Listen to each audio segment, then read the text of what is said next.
Alien Earth Episode 6 pays homage to early 2000s band Drowning Pool by letting the bodies hit the floor. Welcome back to Movies Good Internet Bad. I'm Corey, that's Yes. Shane, and this is our review of Episode 6 of Alien Earth. Spoilers ahoy! In case you didn't watch it, go check it out on Hulu and then come back and see us. Shane, thank you for laughing at my joke that I didn't tell That you I was a was good going to one. say Yeah. before Yeah, you had that set doing it. up. Oh, well, that's what happens when I watch the episode before you. Yes, it's Um, true. did you like this episode? It's great. I think I texted you halfway through. I was like, this show is so cool. Like I'm having a great time with it. Yeah. I know there's been a lot of complaints on the internet about certain things, but I think it's all coming together. Like all of the plot threads are really moving along pretty well. I think my only real complaint is they veered off into the these people are so stupid Mhm. territory, which is like a common trope in the Horror Alien trope. franchise. Yeah. And horror in general, yeah. But I tended to like in the prior episode where it was on the ship, it seemed like more of the aliens were smart than the people were dumb. Okay. But like constantly in this thing, people are just acting stupid. And I guess like one of them, like multiple of them, are children Yeah. Yeah. in adult bodies, so maybe they are going to be quite dumb. But there Yeah. are multiple times in this where I'm just like, no, why would you do that? He just told you not to do that, and you did Absolutely. it anyways. So let's start with the dumbest of the bunch, and then we'll work our way up to the smart ones. So Sure. I guess the dumb award goes to either Toodles or Arthur because they're Yeah. the two that end up dead. So Yep. uh, how did you feel about? I'm curious to hear your thoughts on Toodles because he makes a rookie mistake because it's a kid in an Yeah. adult body, right? So there's Yep. like a little bit of grace that we can give there. And he went up against the sheep, which is, the sheep is playing 4D chess while the rest of the crew do Yeah. The sheep checkers. the sheep aspect of it was quite cool. Yeah. Where he hits his head on the glass to shut the door on him Mhm. because he just Yep. wants to see the chaos unfold. Yeah. And like all the close-ups on the sheep's face with the eye were just super unsettling. Deliciously creepy. Yeah, and they end the episode with that, right? Like the Yeah. close-up on the sheep where he's just like an agent of chaos, and I love that. Like that is so cool. But yeah, maybe don't when the door. Those doors are there for a reason, Yeah. and if Yeah. the Yeah. door breaks, don't just go in. What are you doing? Yep. Especially when there wasn't really much reason for him to go in. All he's doing is Correct. feeding the things. Right. If they don't get fed, like sure, yeah, Yeah, kind of weird. But the flies that were in there that have built their own really creepy cave in the top corner of the ceiling, uh, they slurp down a bunch of that synthetic goo. Uh, yeah. what good could come of that? Oh yeah, who knows? Who knows? But yeah, that was pretty unsettling watching them slurp all the goo. Yeah, and just kind of watching Toodles, just the light left his eyes and his fake robot eyes. Um, Definitely interesting. But that leads into Arthur, who is the other big dumb stupid Moron. idiot for this Yeah. episode. He is told to erase Nibs's memory of Yeah. everything. He refuses. He gets fired for it, which causes a whole mess because he's married to Correct. Dame. But before he goes, he helps Joe try to smuggle Wendy out and runs into Slightly. And he goes into the room where at the very beginning of the show it said, "No humans allowed." He was in the room where it happened, Corey. He was in the room where it happened. And Manuel Miranda, that's actually quite interesting. He says earlier in the episode, before doing this completely boneheaded thing, that he has 6 degrees and that he'll have no problem finding another job. And then he does the dumbest thing anyone. Yeah, Um, let's just go into the animal cage where there's a dead body. What could yeah, go wrong at all? what could go wrong? So Slightly does him very dirty. Uh, Opens up the cage where the eggs are. Facehugger hatches from it, does its facehugger thing, and then Slightly smuggles Arthur's body with the facehugger on it into one of the vents, presumably to As try to instructed. deliver a Yeah. xenomorph to Morrow, right? Yeah, I think the goal is to deliver the body before the chest bursting happens so that it's in his body. So he's smuggling him out like, "Oh, I'm totally fine." It's like, "No, come with me because XYZ." And then it'll hatch at some point or So it's a something like child smuggling a baby, is what you're telling me, yeah, it's essentially, yeah. Yeah, kind of. inside of $1 trillion tech facility. Yeah. What could What go could go wrong? wrong? Yeah. What could Again, go wrong, it's Corey? the theme of this episode. One thing I didn't quite get was in the prior episodes, they established that the humans had to get very close to the eggs for them to like come out, and it Mhm. wouldn't work with synthetics. Yeah. But like he was just in the general room with the eggs, and they started doing that. So like I didn't quite Yeah, get like the logic didn't tie there for he me. was, like, one container over. Exactly. Like I don't know Yeah, why that would have worked there, yeah, but I think the flies were in container 3 and they were in yeah, container 4 or 2 or whatever it was. yeah. Um, yeah, a little bit of plot logic there. Plot convenience for Yeah, sure. but this will lead to, Yutani probably getting back at least one of their xenomorphs, which, I guess, Miss Yutani is on the dumb scale for this episode because she got verbally swatted down by Jimmy Neutron Boy Genius in their Yep. arbitration hearing. Uh, I think you were a big fan of that scene. Yeah, I thought that boy Wonderkind, Jimmy Neutron, was doing his best like Ben Mendelsohn impression as like director Krennic, where he's just like so crazy and like off the wall. Uh, maybe a little more crazy than that, but like it reminded me of a Ben Mendelsohn performance for some reason. I don't know exactly why, but no, I loved that whole scene, and I loved the negotiation between the two. He's just like such a carefree attitude, and Mhm. like you hate the guy so much, but like you got to give it to him. He played it almost perfectly. Yeah. I mean, he basically gaslit her the whole time, saying like, "Oh no, like this was actually a plot." And it's like, well, yeah, it's your plot. Like you know it because you're Mhm. the one who did it. Yep.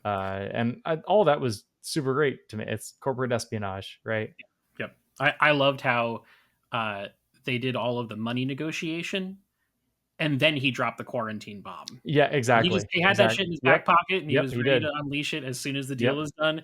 And smart guy.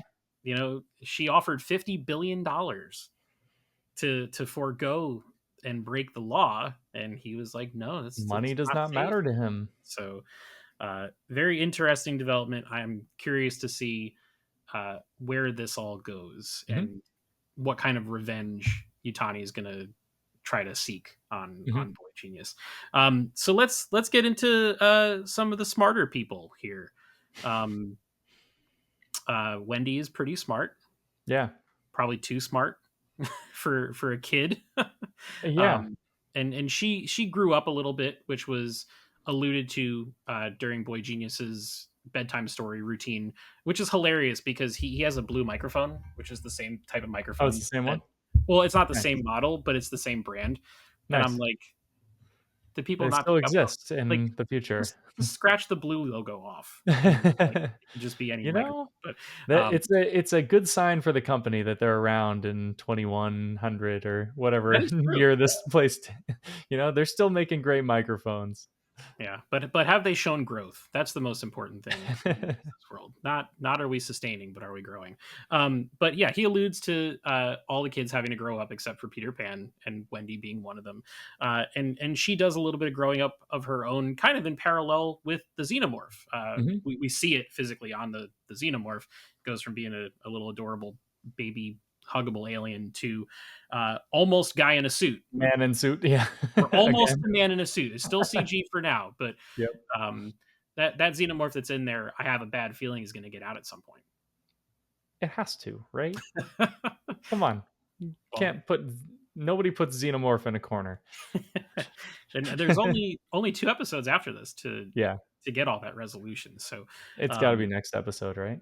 yeah. Do you think that she's going to be able to like kind of command it whenever it does get out and Yeah, there's been some rumors that I guess in the alien lore, there's like a human queen hybrid thing that like Oh, jeez. Okay. when Yeah. you're infected by or like the face hugger things, when you get infected and you're in the coma, you see visions of this human woman kind of Funny. being, and a lot of people have theorized that that's actually going to be Okay. Wendy Okay. in this show. And maybe they don't go that way. Maybe it's not going to be established alien lore, but it would be kind of interesting if like there's a human hybrid thing that Yeah. can basically assimilate into that alien hive mind.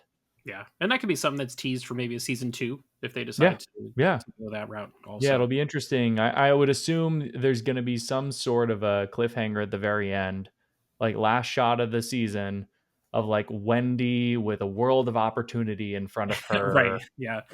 That's, that's the typical setup for season 2 where it's like we've got a resolution, but there But could be more.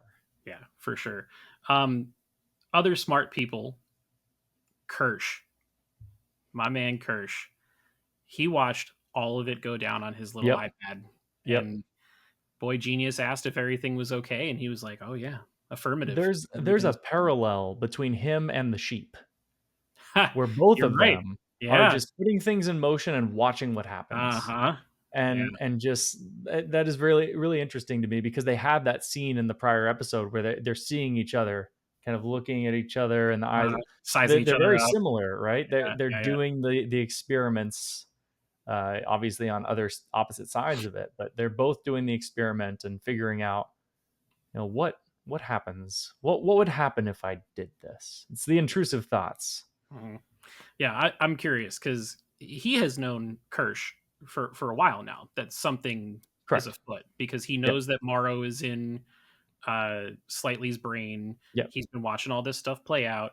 Uh, he had a very tense little scene in the elevator With with Morrow. Morrow Yeah. where they were kind of throwing some jabs at each other, and it kind of felt like they wanted to throw down fisticuffs right then and Hmm. there, but they both showed restraint, which I'm sure they'll probably fight before the season's over, especially if Morrow infiltrates Jurassic Park and gets that done. Um, so yeah, I mean, like you said, everything is starting to come together. And when we Hmm. talk about all these different plot threads and all these different things that happen, you can't talk about one of them without the others at this point because all Yeah. of the different seams are starting to come together, which I think is a hallmark of a good TV show. Exactly. And it might be coming together a little late in the season since we only have a couple episodes Yeah. left, but it's hard to say. It doesn't feel like it's one of those things where we're rushing to an end. Like there things have happened. A lot of stuff has actually happened, Mhm. and we will have, I think, the cuz next week is going to be that, penultimate episode, Right. and shit generally goes down in those Mhm. types of episodes, so I think this will be a big one, and then the next one will be kind of pushing for that conclusion. Yeah, kind of that Game of Thrones structure Yeah. where Yeah, I the wedding wonder. happens in the 7th episode, and then Yeah. they put a bow on the season in the 8th one, right? Yeah, exactly. But I've really enjoyed it so far. It's nice to see a show that paces itself pretty well. Yeah. I feel like there's a lot of shows where they start strong and then they spin their wheels for 4 or 5 episodes and then Yep. they end strong. And then you're like, "Oh, that was a good season," but like in the moment you're kind of feeling lost in the middle, and I don't feel like that has happened in the show at all. Yeah. I was a little worried coming into tonight's episode because last week's was such a big Yeah. episode, right? Yeah. Sometimes with these types of shows, the episode after one like that is kind of a nothing burger in terms Yeah. of almost everything. Or when you come back from a flashback, they spend an entire episode setting the table for something else. Reorienting. And in Mhm. this, they were like, nope, we're just going right back to where we were in the Yep. timeline and pushing on. It's Um, almost like the show trusts its audience, Corey. Imagine that as a concept. You don't Really have to shocking one. spell it out for everybody. It's crazy, but uh, I think it's been paced very well. I think it's shot very well. Mhm. I love the fact that it's in a CinemaScope aspect Yeah, ratio because it really has that almost theatrical quality to it, even though it's 100%. done on a TV budget and everything.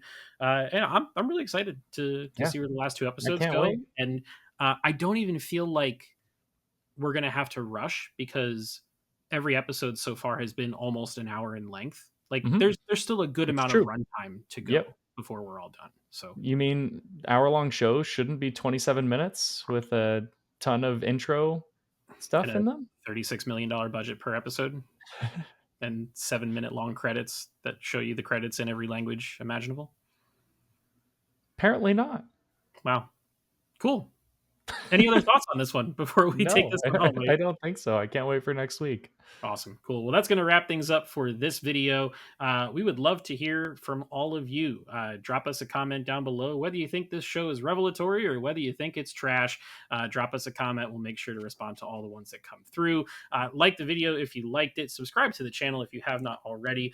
We are ever so close to 700 subscribers, which is a pretty wild milestone because we've only been at this for about a year, and we really appreciate all the support that's come in. We're going to do 2 more episodes of this for the final 2 episodes of this season. And then after that, we're going to roll right into movie festival season. We got Oscar a bait lot of season. Yeah. really good shit coming, man. One battle after another is getting great reviews. Paul Thomas And lots of Anderson great movie, memes. and so many good memes. Uh, Hamnet, Begonia. There's all these awesome looking movies that are coming out, and we're going to try our best to review them. So be on the lookout for all of that and so much more. And until next time, see you guys in the next video.